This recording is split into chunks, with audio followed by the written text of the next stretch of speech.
Yo tout le monde, c'est Hugo, j'espère que vous allez bien, Hugo des Process. On se retrouve pour une toute nouvelle vidéo et en fait dans la continuation de notre agent IA. Donc, au premier épisode on l'a juste déjà lancé, ensuite on a ajouté et là on va ajouter email. Donc email et calendrier parce que bon je sais que Google des fois ils sont un petit peu capricieux, un petit peu compliqués. Donc on va faire de notre mieux dans cette vidéo et vraiment tenter de faire ça quoi en quelques minutes chrono.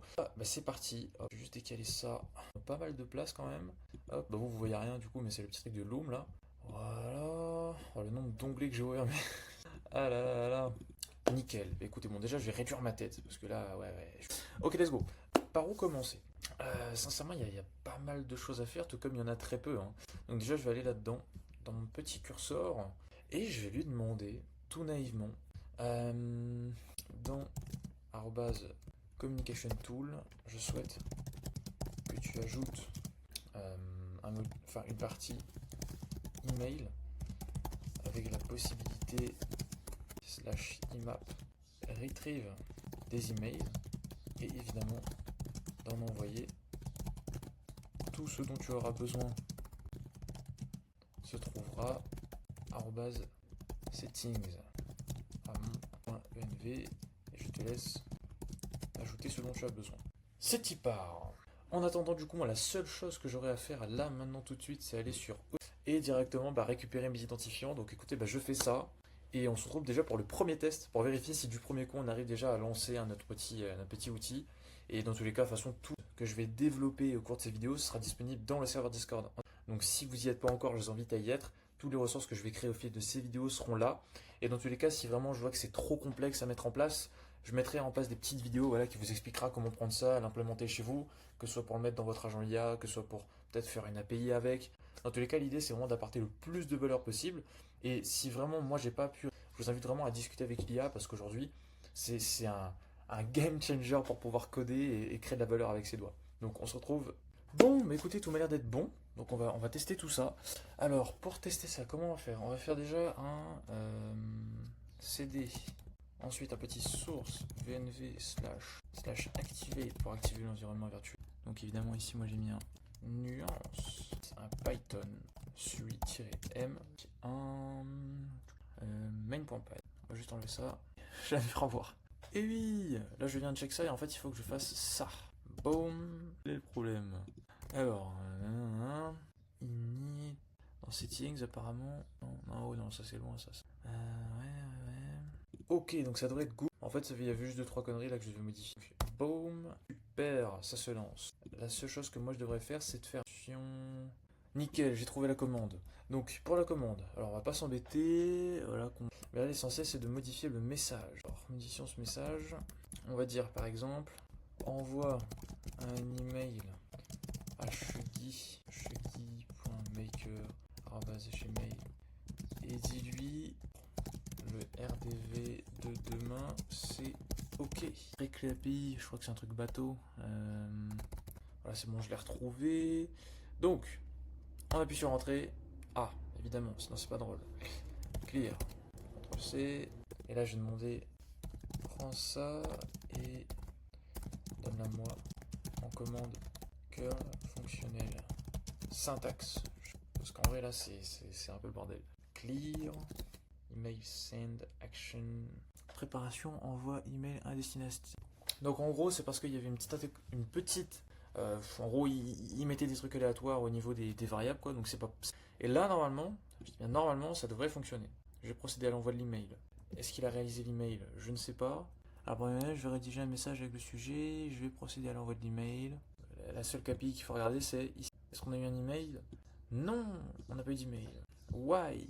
Alors, the default key is being used. Read please manual setup. Bon, frérot, vraiment. On arrive. Ouais, bon, plutôt. Ouais, non, mais il va rien comprendre. Non, de toute façon, je vais juste lui dire. C'est quoi le problème?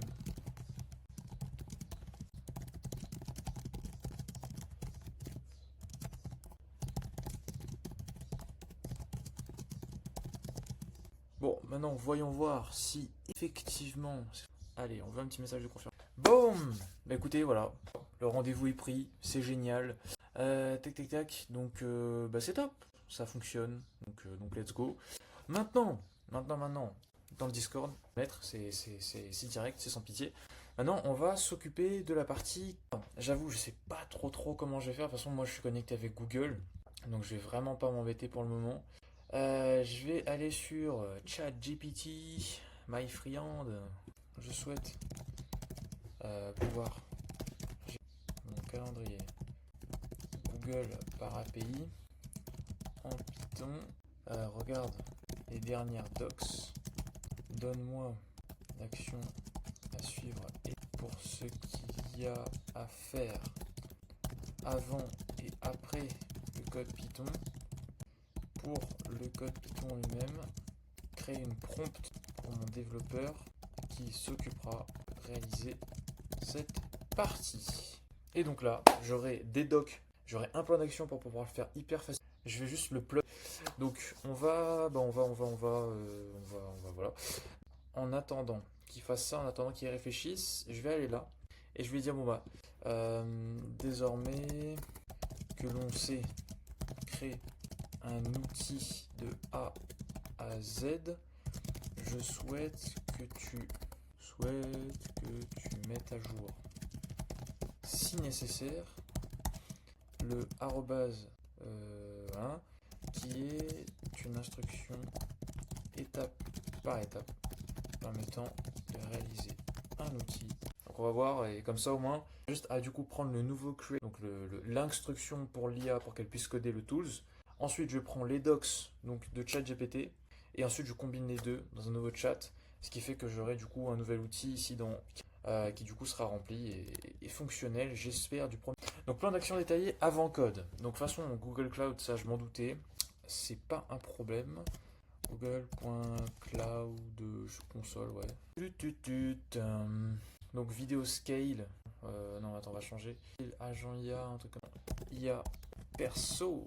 Oui, sélectionner un projet. Donc on va aller là-dedans. Donc j'imagine qu'il faudra aller dans la library, marketplace, API services, bibliothèque. On va chercher calendar. Google API Calendar. Alors, c'est quoi la différence? With the ColdDAV API, an extension of WebDAV, you can access Google Calendar information.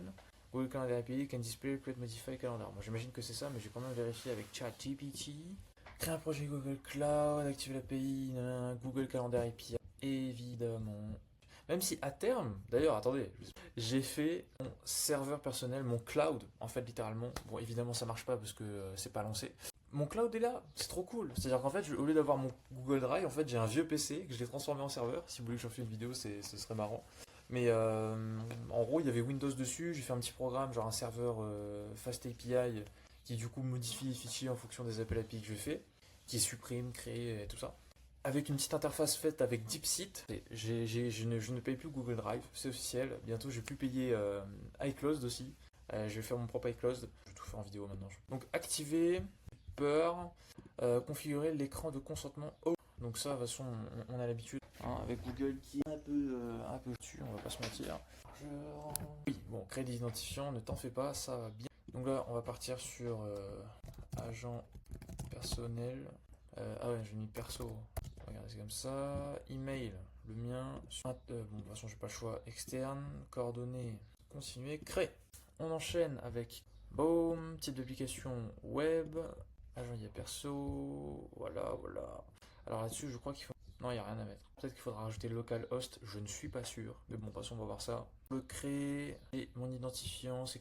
Donc de toute façon, je vais le ranger. Vite, comment on fait? Voilà, donc ça c'est fait, ça c'est fait. Maintenant, préparer tout ça, donc voilà. Ah oui, non mais là, tu m'as pas respecté. Ok, voilà. Donc moi, je prends tout ça. Je fais créer un module dans Cursor. On va là. Et on va lui dire, objectif, écrire un module tool. Voilà, .api capable de gérer entièrement un Google Calendar, spécification, charger identifiant host depuis credential, enfin charger depuis settings. Bah, on va arrobase settings, encore rien pour le moment. Gérer l'identification aux hosts et stocker les tokens dans token.json, à la racine par exemple, ou dans un fichier spécial. Les fonctions suivantes, les prochains événements du calendrier primary. Créer événement, créer un nouvel événement, mettre à jour événement, permet la configuration, implémenter une gestion d'erreurs bien Non. Des exemples d'utilisation. Et là, on va le dire au plus simple, au plus fiable, en générant le moins de code possible. Voilà. Et là, on va chercher notre petit général. Cliquer sur entrée. Et voilà. Normalement, là, on aura. Du coup, en tout cas, je l'espère. Stopper les serveurs aussi ici, là. On clear ça parce que c'est le bordel. Juste modifier la prompt comme ça entre temps. Où je vais juste lui dire créer un événement dans mon agenda pour lundi de la semaine prochaine. Je sais pas s'il va trouver. Pour lundi de la semaine prochaine. À 13h, heure de Paris. De quoi dire que j'ai RDV avec le notaire pendant 30 minutes. Voilà. Donc après, normalement, lui, il va mettre à jour tout ça. Un calendar. Ah oui, il les a mis dans le schéma, je crois. Non, même pas. Où est-ce qu'il est? Ah si, calendar. Forcément, je vais devenir fou. Ok, c'est nickel. Ouais. Maintenant, je vais créer un module pour gestion de calendrier. Et donc, on se retrouve quand il a raté. Bon, je suis parti manger. J'ai pris un petit café. Comme ça, on est là. On code, c'est cool. Donc, apparemment, il aurait terminé. C'est génial. Donc, la seule chose que moi, là, j'aurais à faire, c'est un pip install-requirements.txt. Installe tout ça. Nickel. Et maintenant, on va faire un petit Python main pour lancer le serveur. Ici, j'avais déjà préparé ma prompt, créer un événement dans mon agenda lundi. Donc, on va déjà connecter à cet agenda-là. Donc, normalement, quand je dis lundi de la semaine prochaine, ça devrait être pour le 19. Donc, normalement, pour le 19, heure de Paris, il devrait mettre un événement.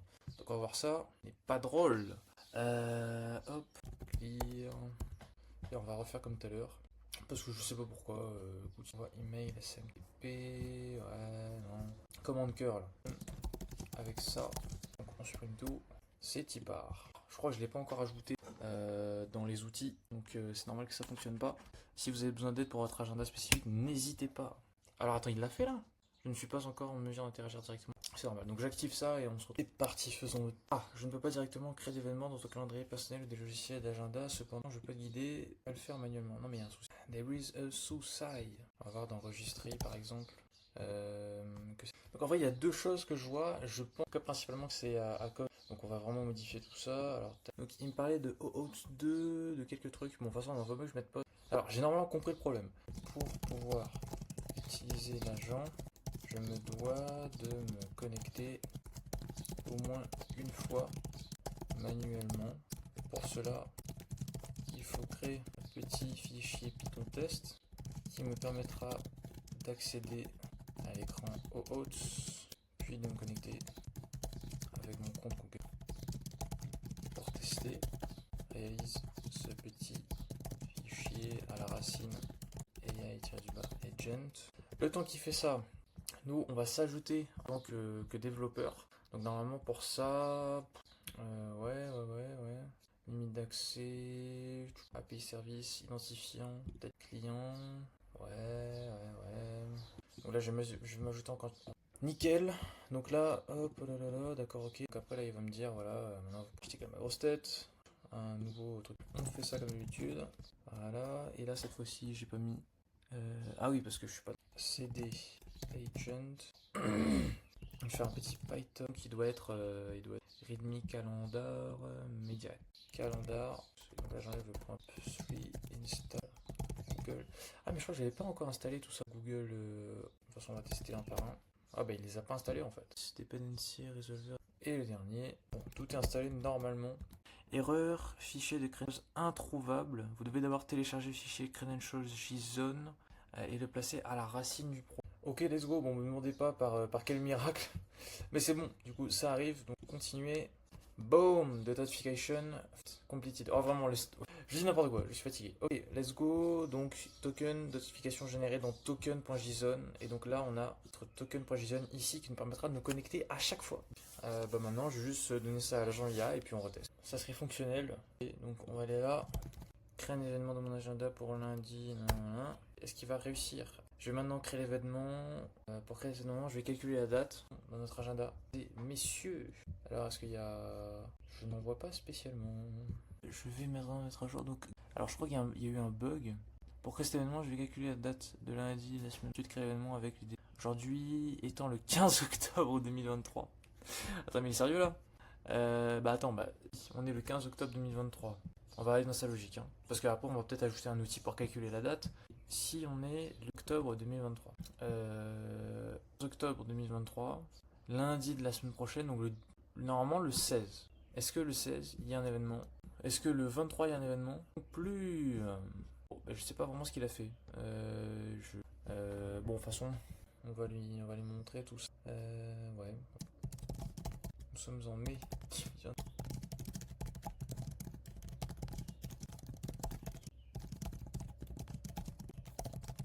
Ok, donc je crois que j'ai modifié ça. Je sais pas si ça va changer quelque chose. On va bien voir. Passons à la création de l'événement. Ah oui, d'accord. Maintenant, on est le 29 octobre 2023. Pas de souci. Est-ce qu'il a créé du coup un événement pour le 6 novembre? Donc 6 novembre. Le 6 novembre. Attends, 2023? 6 novembre. Aujourd'hui, nous sommes le 29 octobre 2023. Lundi prochain sera le 6 novembre 2023. 6 novembre 2023. 13h, mon gars. Enfin, 16h pour moi, ou peut-être. Non, il n'y a rien du tout là. Please manually set. Mais c'est quoi ça? Qu'est-ce que cela veut dire? On a demandé à ChatGPT. C'est quoi ça? Pour faire une petite update. En fait, sans savoir pourquoi, quand on remonte un petit peu et qu'on regarde les messages, je lui dis bon vas-y, envoie-moi un email. Donc pour envoyer cet email, je vais vérifier la date de demain pour inclure cette information dans le message. Parce que du coup, j'ai créé un petit outil qui permet de voir la date d'un petit calculateur de date. Je vais maintenant rédiger l'email. Donc en fait là, on voit que il rédige l'email avec cette date. On descend un petit peu. Ensuite, il me dit que voilà, l'email a été envoyé, super. Bon, j'essaie d'utiliser tout ça, le calendrier. Donc c'est-à-dire, va calculer la date et dis-moi quel jour on sera. Et donc là, je suis en train de voir un petit peu avec ChatGPT et Claude comment régler ce problème. Parce que c'est vraiment bizarre. Donc en fait, là, je suis en train de faire des allers-retours entre je demande à ChatGPT, hey, voici mon problème, donne-moi des étapes que je peux donner à mon développeur qu'il puisse trouver, enfin en tout cas voir où est le problème et qu'ensuite ChatGPT puisse chercher sur internet la réponse. Et ensuite, je lui redonne du coup les infos, ou en tout cas, je lui donne, ou je lui demande de me donner les infos. Et voilà, ça fait des allers-retours comme ça entre les IA et jusqu'à ce que ça va marcher, hein, clairement. Donc là, je sais pas pourquoi ça bug sur le calendrier.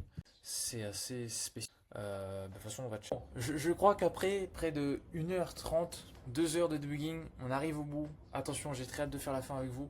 Donc là, il nous dit clairement qu'il a réussi à réfléchir. Il a réussi à juste s'arrêter et de pas trouver la date.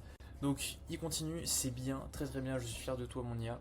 Maintenant, il faut juste lui donner accès à ça. Donc je pense que c'est là où alors AI-agent slash ici. Ici, selon moi, il faut que j'enlève ça. En fait, c'est soit j'ajoute des deux côtés, soit je l'enlève des deux côtés. Donc de toute façon, on essaye. On essaye ça. Et donc après, il y a token pass. Token, tirer du bas. Voilà. Ouais. Donc normalement, ça devrait être par là. Testons tout ça. On réessaye. On réessaye. Clear. Tu vas réussir à nous trouver la faille. Donc là, il cherche la date. Événement, rendez-vous avec le notaire, créé avec succès. Mon Dieu, est-ce que j'ai réussi? Oh my god, est-ce que j'ai réussi? C'est la question que je pose. Tac, tac, tac.